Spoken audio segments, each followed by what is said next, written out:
Consider a poor boy in a rural hamlet who works 17 hours a day in the fields for one square meal. Imagine this child owning a lakh crore car company. The story of Hyundai founder Chang Ju Yung. Chang Ju Yung was born in a Korean village in 1915. He wanted to teach school. His family's poverty prevented him from studying.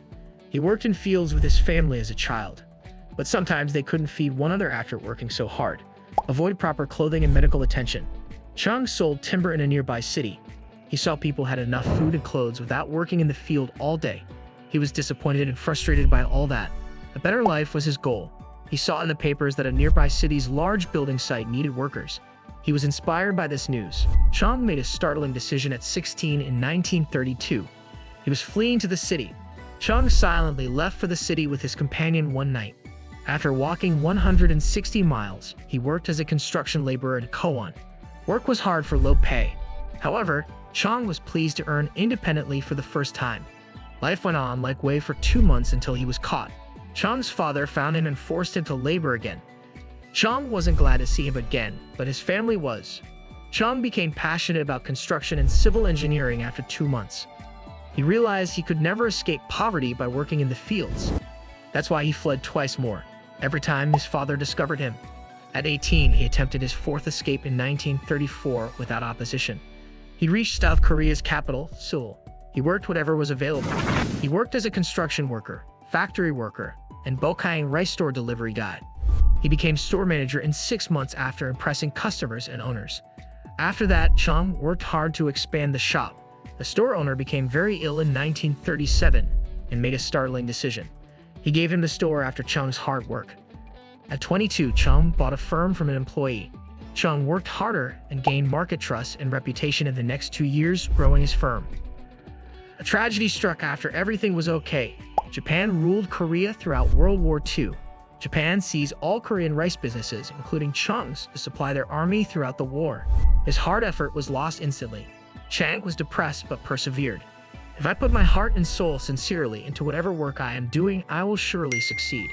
Considering this, he sought a business the Japanese government couldn't oversee. He soon focused on car repair. In 1940, he borrowed 3,000 won to operate an auto service garage. Unfortunately, the garage burned down after a month of opening, destroying everything. Chang's circumstances were tough. Paying off his loan and compensating customers was necessary. A normal individual would give up in such a situation. Chang faced the situation head-on as always. Another 3,501 loan helped him build a nicer garage. Chang recognized that customers' top issue was car repair wait times, so he focused on speed. His competition waited 20 days for repairs, whereas Chang's garage did them in 5. His garage was so successful that he hired 80 people in 3 years, till 1943. Chang had paid off his loan and moved his family to Seoul. Business was booming until another calamity. Japan had to build World War II gear. Japan bought and combined his workshop with a nearby steel factory. Again, his business was seized. Back to square one for Chang. He was sent back to his village with his family. This time, he saved 50,000 won. He believed he would start another business. After World War II, Japan's authority over Korea ended. Soviet influence was in northern Korea, and American influence was in the south. Both battled Japan in World War II. That split Korea into north and south.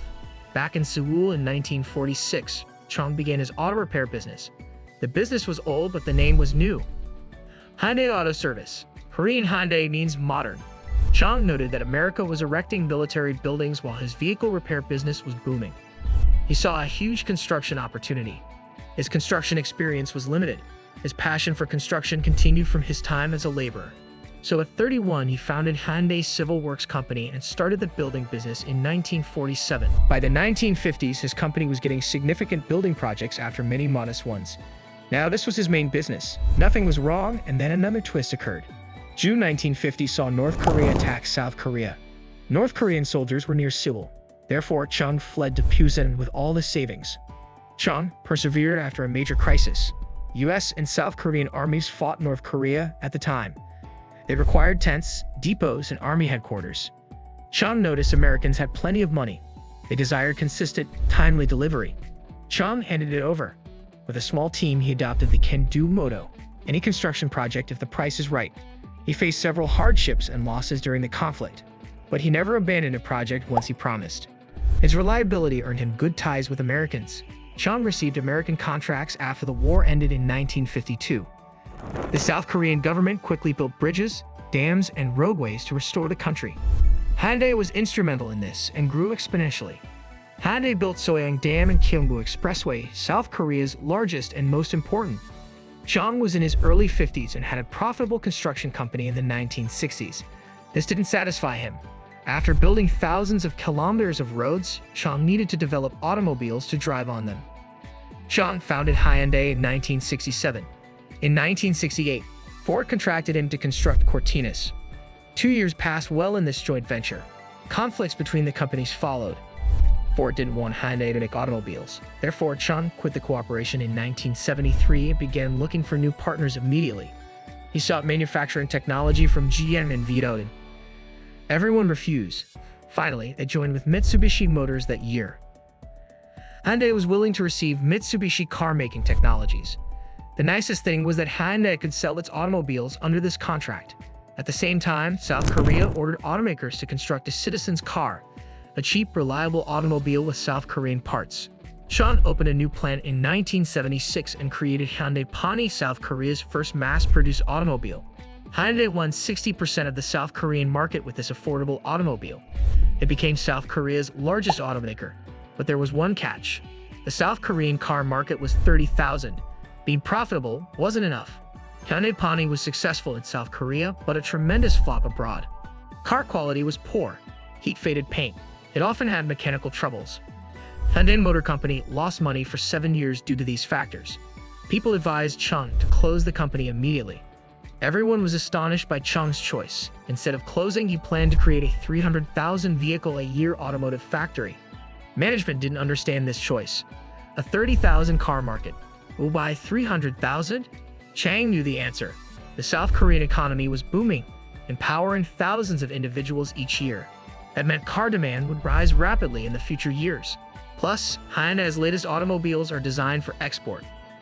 Hyundai released Pony 2 with considerable enhancements in 1982 from this 1980 manufacturing. This car sold well in South Korea, Africa, Latin America, and Canada. Hyundai became profitable after selling 400,000 cars in a few years. Hyundai was now a viable global automaker. Yet to conquer was the US car market, the world's largest. To become a huge automobile company from a competent automotive firm internationally, success in the US was crucial. When Hyundai analyzed the US market, it saw that Japan dominated compact cars. The mid and large-sized American automotive market is already fiercely competitive. Hyundai focused on the subcompact automobile segment, where competition was low. Hyundai also noticed the US second-hand automobile market is significant. They priced their new Hyundai XL like a used car, also with a 5-year warranty. This technique rocked the US auto market.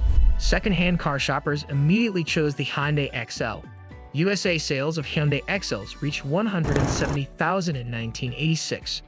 About 260,000 automobiles were sold in 1987. Hyundai XL was the top-selling imported automobile in the US during these years. Until then, no other automaker had such early US success. With that, Hyundai became a global automaker. Chang retired from Hyundai and became honorary chairman aged 72 that year. After that, his siblings and sons ran the company with the same fervor. Hyundai is now the third largest automaker. Approximately 40 million automobiles were sold in 2022. Hyundai is known for its cars worldwide. However, few know that the Hyundai Group has 42 firms: Hyundai Elevator, Hyundai Information Technology, and Hyundai Heavy Industries, the world's largest shipbuilder. Hyundai helped South Korea surpass Japan as the world's largest shipbuilder.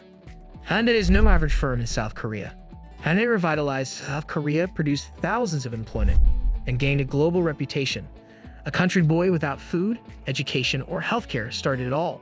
He possessed great enthusiasm, vision, and most importantly, a desire for improvement. Chang's perseverance showed in his automotive repair, building, and auto manufacturing endeavors.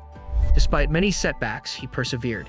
His financial ability and global market knowledge were shown in his strategic moves, including working with Mitsubishi Motors and targeting the US subcompact automobile market. Hyundai became a global automotive powerhouse and expanded into other areas under Chang, consolidating its role in South Korea's economic ascent. Hyundai, the world's third largest automaker and global business, represents innovation and success. If you enjoyed this video, don't forget to like and subscribe for more exclusive content and updates.